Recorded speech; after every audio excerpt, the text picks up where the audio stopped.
قرآن مجید کے فضائل اور اس کی تلاوت وغیرہ کے ثواب۔ قرآن مجید کی عظمت، بزرگی اور اس کی فضیلت اور بلندی کے لیے اسی قدر کافی ہے کہ یہ تمام مخلوقات کے خالق و مالک کا کلام ہے، تمام عیبوں اور کمیوں سے بری اور پاک ہے۔ بھاشا اور بیان کے اعتبار سے اس کی بلند اور بے مثال حیثیت کو تمام عرب نے مانا۔ عربی بھاشا و ساہتیہ میں مہارت کا دعویٰ کرنے والے اس کے جیسے 2-3 جملے بھی برسوں کی کوششوں میں بھی نہ بنا سکے۔ سرعام اعلان بھی کیا گیا، جوش دلانے والے خطاب سے کہا گیا کہ اگر تم اس کے خدا کا کلام ہونے میں شک کرتے ہو اور اس کو انسانی کلام سمجھتے ہو تو تم اس کے چھوٹی سی چھوٹی صورت کے جیسے کوئی عبارت بنا لاؤ اور اپنے تمام مددگاروں اور سہیوگیوں کو جمع کرو، ہرگز نہ بنا سکو گے، ہرگز نہ بنا سکو گے۔ جنوں کی قوم نے جب اس کلام کو سنا، بے سکتہ کہہ اٹھی کہ انا سمعنا قرآن ترجمہ، یعنی بے شک ہم نے ایک عجیب قرآن سنا جو نیکی کی طرف ہدایت کرتا ہے، ہم اس پر ایمان لائے اور اپنے پروردگار کا کسی کو شریک ہرگز نہ سمجھیں گے۔ خود اللہ جل شانہ اس پوتر کلام کی تعریف فرماتا ہے، پھر ہم لوگوں کی زبان و قلم میں کیا طاقت ہے کہ اس کی خوبیاں اور فضائل کا ایک معمولی سا حصہ بھی بیان کر سکے۔ اس کی تلاوت اور پڑھنے پڑھانے کا ثواب کسی بیان کا محتاج نہیں۔ امت کے تمام علماء متفق ہیں کہ کوئی ذکر قرآن مجید کے پڑھنے سے زیادہ ثواب نہیں رکھتا۔ اس بارے میں بہت زیادہ حدیثیں ہیں۔ نمونے کے لیے برکت کے طور پر چند حدیثیں نقل کی جاتی ہیں۔ پہلی، نبی کریم صلی اللہ علیہ وسلم نے فرمایا کہ حق تعالیٰ فرماتے ہیں کہ جو کوئی قرآن مجید کے پڑھنے میں مشغول ہو اور دعا یا کسی دوسرے ذکر کے اس کو فرصت نہ ملے، میں اس کو دعا مانگنے والوں سے بھی زیادہ دوں گا۔ اور کلام اللہ کی بزرگی تمام کلاموں پر ایسی ہے جیسے خدا کی بزرگی تمام مخلوق پر۔ دارمی شریف۔ دوسری، نبی کریم صلی اللہ علیہ وسلم نے فرمایا کہ قرآن مجید اللہ تعالیٰ کے نزدیک زیادہ محبوب ہے تمام آسمانوں اور زمینوں اور ان چیزوں سے جو ان میں ہیں۔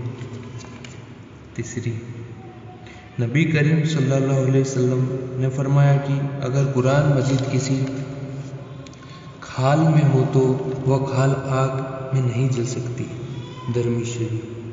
کھال سے مراد مومن کا دل ہے کہ اگر اس میں قرآن مجید ہو تو وہ دوزخ کے عذاب سے محفوظ رہے گا۔ چوتھا، نبی کریم صلی اللہ علیہ وسلم سے روایت کیا گیا کہ 3 قسم کے لوگوں کو قیامت میں خوف نہ ہوگا، نہ ان سے حساب لیا جائے گا، اور ان 3 میں سے قرآن مجید پڑھنے والے کو اپنے بیان میں فرمایا۔ نبی کریم صلی اللہ علیہ وسلم نے ایک بار اپنے خطبہ سمبودھن میں فرمایا کہ اے لوگو، میں بھی ایک آدمی ہوں، قریب ہے کہ میرے رب کی طرف سے کوئی مجھ کو بلانے آئے اور میں چلا جاؤں۔ میں تم میں 2 بہت قیمتی اور بڑائی والی چیزیں چھوڑے جاتا ہوں۔ ایک خدا کی مقدس کتاب، اس میں ہدایت و نور ہے، بس تم لوگ اللہ کی کتاب کو مضبوط پکڑ لو اور اس پر عمل کرو۔ روایت کرنے والے کہتے ہیں کہ پھر آپ نے لوگوں کو اس پر بہت رغبت دلائی۔ دوسرے میرے اہل بیت ہے، یعنی گھر والے اور آل اولاد، تم کو خدا کا خوف یاد دلاتا ہوں اپنے اہل بیت کے حقوق کی رعایت کرنے میں۔ دارمی شریف۔ چھٹا نمبر، قرآن مجید کی تلاوت کے وقت اللہ کی رحمت اور فرشتے نازل ہوتے ہیں۔ بخاری شریف میں حضرت اسید بن حضیر رضی اللہ عنہ سے روایت ہے کہ ایک رات کو وہ سورہ بقرہ پڑھ رہے تھے، ان کا گھوڑا قریب ہی بندھا ہوا تھا، وہ بھٹکنے لگا، وہ چپ ہو گئے، گھوڑے کو بھی سکون ہو گیا، پھر انہوں نے پڑھنا شروع کیا، پھر اس کی وہی حالت ہوئی، تب انہوں نے تلاوت بند کر دی، اس خیال سے کہ ان کے صاحبزادے یحییٰ قریب ہی تھے، کہیں گھوڑا زیادہ بھڑکے اور وہ کچل نہ جائے۔ صبح کو یہ واقعہ حضرت نبی کریم کی خدمت میں عرض کیا، آپ نے فرمایا، اے ابن حذیر پڑھے جاؤ، اے ابن حذیر پڑھے جاؤ۔ تب انہوں نے اپنا خوف عذر میں پیش کیا اور کہا کہ تلاوت ختم کرنے کے بعد میں نے سر اٹھا کر دیکھا تو بادل کا ایک ٹکڑا تھا جس میں چراغ روشن تھے، یہاں تک کہ وہ میری نظر سے غائب ہو گیا۔ حضرت نبی پاک صلی اللہ علیہ وسلم نے فرمایا، جانتے ہو یہ کیا چیز تھی؟ انہوں نے عرض کیا کہ نہیں۔ آپ نے فرمایا کہ یہ فرشتے تھے، تمہارے قرات کی وجہ سے نزدیک آ گئے تھے، اگر تم پڑھے جاتے تو وہ فرشتے تمہارے پاس آ جاتے اور صبح کو سب لوگ ان کو دیکھتے۔ اسی قسم کا واقعہ کئی صحابہ رضی اللہ عنہم کو قرآن مجید کے پڑھنے کے وقت پیش آیا، جو صحیح حدیثوں میں بیان کیا گیا ہے، کئی قصے تو بخاری شریف میں ہیں۔ 7واں نمبر، نبی کریم صلی اللہ علیہ وسلم سے روایت کیا گیا ہے کہ حسد اشیاء کی اجازت نہیں مگر دو شخصوں پر، ایک وہ جو قرآن مجید پڑھتا ہو اور وہ اس کی تلاوت میں راتوں کو مشغول رہتا ہو، دوسرا وہ جس کو اللہ تعالیٰ نے مال دیا ہو اور وہ اس کو دن رات اللہ کی راہ میں خرچ کرتا ہو۔ اس حدیث میں حسد سے مراد رشک کرنا ہے۔ دونوں میں فرق یہ ہے کہ کسی شخص کی نعمت کے ختم ہو جانے کی اچھا کرنا حسد جلن ہے، اور اس نعمت کی اپنے لیے اچھا کرنا بغیر اس کے کہ دوسرے شخص سے ختم ہو یا رشک ہے۔ رشک کرنا جائز ہے، حسد بالکل ناجائز ہے۔ اس حدیث میں رشک کرنے کی اجازت صرف انہی دونوں چیزوں میں منحصر سمت کرنا مقصود نہیں، بلکہ مطلب یہ ہے کہ کوئی نعمت ان دونوں نعمتوں سے بڑھ کر نہیں جس کے حاصل ہونے کی اچھا کی جائے۔ 8واں نمبر، حضرت ابو صالح رضی اللہ عنہ سے روایت ہے کہ کیا گیا ہے کہ قرآن مجید اپنے پڑھنے والوں کی قیامت میں سفارش کرے گا، بس اس کو بزرگی کا لباس پہنایا جائے گا، پھر قرآن مجید کہے گا کہ اے اللہ اور زیادہ اس کے اوپر انعام فرما، تب اس کو بزرگی کا تاج پہنایا جائے گا، پھر کہے گا اے اللہ اور زیادہ دے، یہاں تک کہ اللہ تعالیٰ اپنی رضامندی کا پروانہ اس شخص کو عطا فرمائے گا جو شخص 9 نمبر، جو شخص اچھی طرح قرآن مجید پڑھے اور اس کے حلال کو حلال اور حرام کو حرام جانے، اللہ تعالیٰ اس کو جنت میں داخل فرمائے گا، اور اس کے 10 عزیز و رشتہ داروں کے حق میں جو دوزخ کے مستحق ہوں گے اس کی سفارش قبول فرمائے گا۔ 10واں نمبر، نبی کریم صلی اللہ علیہ وسلم نے فرمایا کہ قرآن مجید پڑھنے سے ہر حرف کے بدلے میں 10 نیکیاں ملتی ہیں۔ میں نہیں کہتا کہ الف لام میم ایک حرف ہے، بلکہ الف ایک حرف ہے، لام ایک حرف ہے، میم ایک حرف ہے۔ مقصد یہ ہے کہ صرف الف لام میم کہنے سے 30 نیکیاں ملتی ہیں۔ اللہ اکبر۔ 11 نمبر، نبی کریم صلی اللہ علیہ وسلم نے فرمایا کہ تم سب میں سے بہتر وہ شخص ہے جس نے قرآن مجید کو پڑھا اور پڑھایا۔ یہ حدیث ابو عبد الرحمن نے حضرت عثمان رضی اللہ عنہ سے سن کر قرآن مجید پڑھانا شروع کیا۔ حضرت عثمان رضی اللہ عنہ کی خلافت کے وقت سے حضرات کے زمانے تک پڑھاتے رہے اور فرماتے تھے کہ کسی فرماتے تھے کہ اسی حدیث نے مجھے اس جگہ بٹھلا دیا ہے کہ قرآن پڑھانے میں مشغول ہوں۔ 12 نمبر، حضرت ابو ہریرہ رضی اللہ عنہ سے روایت ہے کہ جو شخص اپنے لڑکے کو قرآن کی تعلیم کرتا ہے، حق تعالیٰ اس کو قیامت میں جنت کا ایک تاج پہنائیں گے۔ 13 نمبر، حضرت معاذ ابن انس رضی اللہ عنہ سے روایت ہے کہ جو شخص اچھی طرح قرآن پڑھے، اس پر عمل کرے، قیامت کے دن اس کے ماں باپ کو ایک تاج پہنایا جائے گا جس کی روشنی سورج کی روشنی سے کہیں زیادہ ہوگی۔ پھر کیا کہنا اس شخص کا جس نے پڑھا اور عمل کیا۔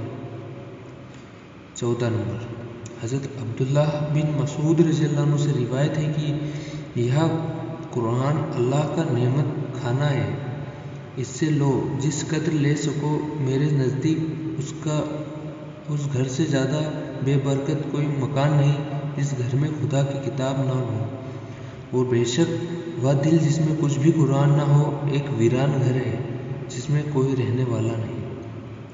15 نمبر، نبی پاک صلی اللہ علیہ وسلم نے فرمایا کہ جو شخص قرآن مجید یاد کر کے بھول جائے وہ قیامت کے دن کوڑی ہوگا۔ بخاری شریف۔ اللہ اپنے پناہ میں رکھے۔ نمبر 16، حضرت خالد بن معدان رضی اللہ عنہ سے روایت ہے کہ جو شخص قرآن مجید پڑھے اس کو اکہارا ثواب ملے گا، جو اس کو سنے اس کو دوہرا ثواب ملے گا۔ دارمی شریف۔ اس حدیث میں سے علماء نے یہ بات نکالی ہے کہ قرآن مجید کے سننے میں پڑھنے سے بھی زیادہ ثواب ہے۔ نبی کریم صلی اللہ علیہ وسلم کو بھی بہت پسندیدہ تھا کہ کوئی دوسرا شخص قرآن مجید پڑھے اور آپ سنیں۔ ایک بار عبداللہ بن مسعود رضی اللہ عنہ سے ارشاد ہوا کہ تم پڑھ کر مجھ کو سناؤ۔ انہوں نے کہا کہ میں آپ کو سناؤں، آپ ہی پر نازل ہوا ہے۔ ارشاد ہوا کہ مجھے اچھا معلوم ہوتا ہے کسی دوسرے سے سنوں۔ عبداللہ بن مسعود رضی اللہ عنہ سے سورہ نساء پڑھنا شروع کی یہاں تک کہ اس آیت پر پہنچے۔ حضور پاک صلی اللہ علیہ وسلم نے فرمایا بس بس۔ ابن مسعود رضی اللہ عنہ فرماتے ہیں کہ میں نے دیکھا کہ آپ کے مبارک آنکھوں سے آنسو بہہ رہے تھے۔ حضرت فاروق اعظم رضی اللہ عنہ جب کبھی حضرت ابو موسیٰ رضی اللہ عنہ کو دیکھتے تو فرماتے کہ اے موسیٰ، ہم کو اپنے پروردگار کی یاد دلاؤ۔ وہ قرآن پڑھنا شروع کر دیتے۔ ابو موسیٰ رضی اللہ عنہ بہت اچھی آواز کے مالک تھے، قرآن مجید بہت اچھا پڑھتے تھے۔ نبی کریم صلی اللہ علیہ وسلم نے ان کے پڑھنے کی بہت تعریف فرمائی۔ اسی طرح قرآن مجید کی خاص صورتوں کی فضیلت بھی صحیح حدیثوں میں بہت آئی ہے۔ مختصر طور پر چند حدیثیں نقل کی جاتی ہیں۔ سورہ فاتحہ کے بارے میں حدیثوں میں آیا ہے کہ سبع مثانی اور قرآن عظیم یہی ہے۔ بخاری شریف۔ ایسی سور کسی نبی پر نہیں نازل ہوئی۔ مسترق سورہ بقرہ کے حق میں آیا ہے کہ جس گھر میں یہ سورت پڑھی جائے وہاں سے شیطان بھاگ جاتا ہے۔ ترمذی شریف۔ اس کو پڑھو برکت ہوگی ورنہ حسرت ہوگی۔ مسلم شریف۔ دو تر و تازہ چیزوں کو کرو، سورہ بقرہ اور سورہ آل عمران، یہ دونوں قیامت میں اپنے پڑھنے والوں کی شفاعت کریں گے اور خدا تعالیٰ سے جھگڑا کر کے ان کو بخشائیں گے۔ آیت الکرسی تمام قرآنی آیتوں کے بزرگ اور سردار ہے۔ مسلم شریف۔ سورہ بقرہ کی آخری کی 2 آیتیں جس گھر میں پڑھی جائے 3 دن تک شیطان اس گھر کے قریب نہیں آتا۔ ترمذی شریف۔ سورہ انعام جب اتاری تو حضور صلی اللہ علیہ وسلم نے تسبیح پڑھی اور فرمایا کہ اس قدر فرشتے اس کے ساتھ تھے کہ آسمان کے کنارے بھر گئے۔ سورہ کہف۔ جمعے کے دن جو شخص پڑھے اس کے لیے ایک نور ہوگا، دوسرے جمعے تک اس کے لیے نور ہوگا قیامت کے دن۔ سورہ یاسین قرآن مجید کا دل ہے، جو کوئی شخص اس کو خدا کے لیے پڑھے وہ بخش دیا جائے گا۔ اس کو اپنے مردوں پر پڑھو۔ سورہ فاتحہ۔ مجھ کو تمام چیزوں سے زیادہ محبوب ہے۔ سورہ ملک نے ایک شخص کی سفارش کی یہاں تک کہ وہ بخش دیا جائے گا۔ سیاستہ یہ اپنے پڑھنے والوں کے لیے مغفرت کی دعا کرتی ہے یہاں تک کہ وہ بخش دیا جائے گا۔ ابن ابان میں چاہتا ہوں کہ یہ سورہ ہر مومن کے دل میں رہے۔ مستدرک حاکم یہ سورت اپنے پڑھنے والوں کو قبر کے عذاب سے بچاتی ہے۔ جو اس کو رات کو پڑھ لے اس نے بہت نیکی کی اور اچھا کام کیا۔ سورہ زلزال آدھے قرآن کے برابر ثواب رکھتی ہے۔ سورہ کافرون کے پڑھنے میں چوتھائی قرآن کے برابر ثواب ہے۔ سورہ نصر کا ثواب چوتھائی قرآن کا ثواب ہے۔ بخاری شریف۔ ایک شخص اس سورت کا ہر نماز میں پڑھا کرتے تھے۔ نبی صلی اللہ علیہ وسلم نے فرمایا کہ ان سے کہہ دو کہ اللہ ان کا دوست رکھتا ہے۔ بخاری شریف۔ اس کی محبت تم کو جنت میں داخل کرے گی۔ بخاری۔ ایک شخص کو یہ سورت پڑھتے ہوئے اپنے سنا تو فرمایا کہ جنت واجب ہو گئی۔ سورہ فلق اور سورہ ناس اللہ تعالیٰ کے نزدیک زیادہ محبوب ہے۔ اس سے بڑھ کر کوئی دعا یا استغفار نہیں۔ نسائی شریف یعنی یہ بہت اعلیٰ درجے کی دعا ہے اور اس کے پڑھنے سے تمام بلاؤں سے نجات ملتی ہے۔ جب سے یہ دونوں سورتیں نازل ہوئی نبی کریم صلی اللہ علیہ وسلم نے انہی کو ورد کر لیا اور دوسری دعائیں جو جن اور حسد وغیرہ کے شر اور برائی سے بچنے کے لیے پڑھتے تھے چھوڑ دی۔ قرآن مجید تمام جسمانی اور روحانی بیماریوں کی دوا ہے۔ اللہ تعالیٰ فرماتا ہے ترجمہ نبی کریم صلی اللہ علیہ وسلم نے فرمایا کہ اگر کوئی سچے دل سے قرآن مجید پڑھے تو پہاڑ بھی ہل جائے۔ علامہ سیوطی اتقان میں لکھتے ہیں کہ قرآن مجید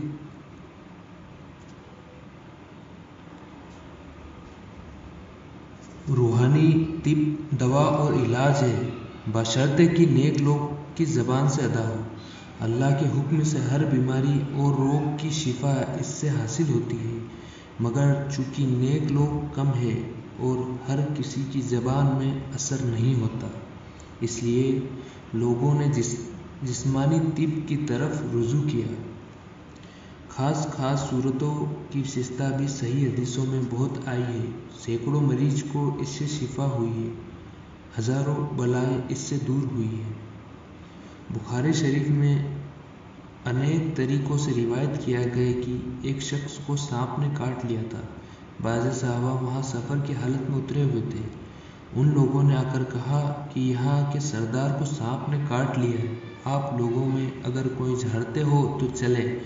ان میں سے ایک صحابی چلے گئے اور انہوں نے سورہ فاتحہ پڑھ کر پھونک دی، وہ اچھا ہو گیا۔ کشتی پر سوار ہوتے وقت بسم اللہ مجریہا مرساہا پڑھ لینے سے کشتی ڈوبنے سے محفوظ رہتی ہے۔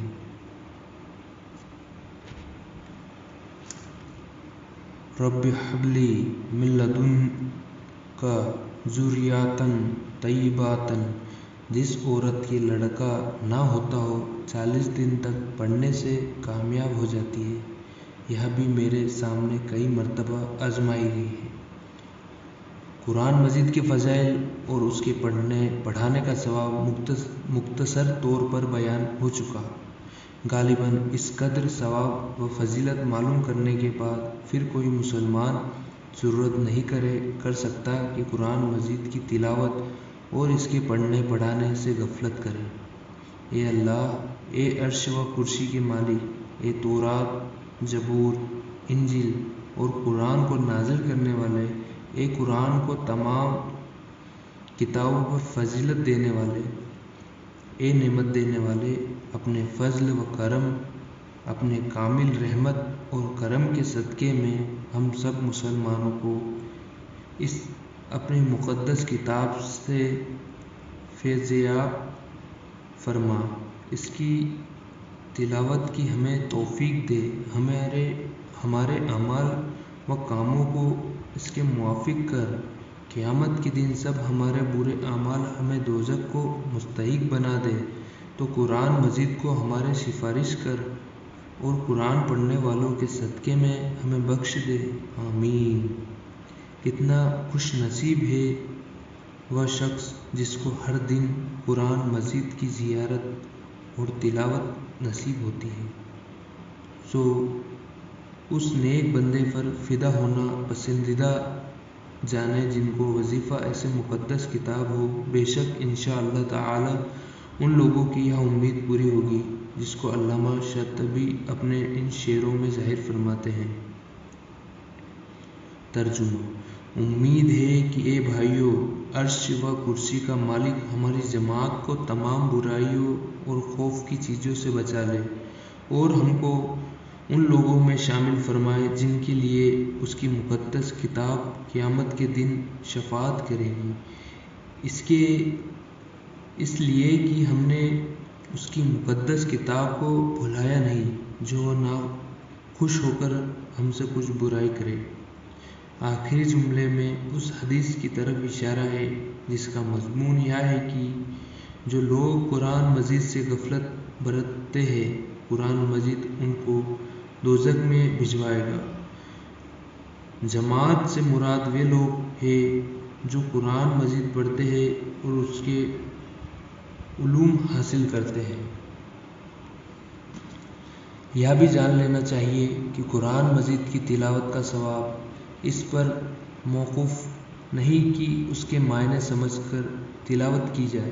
جو شخص عربی بھاشا نہ جانتا ہو، قرآن کے معنی نہ سمجھ سکتا ہو، اس کو بھی قرآن مجید کی تلاوت کا ثواب ملے گا اور وہ بھی اس عام فیض میں سے محروم نہ رہے گا، اس لیے کہ قرآن مجید کے الفاظ بھی تاثیر اور فائدے سے خالی نہیں ہیں۔ یہاں دوسری بات ہے کہ اگر معنی سمجھ کر تلاوت کی جائے تو زیادہ ثواب ملے گا۔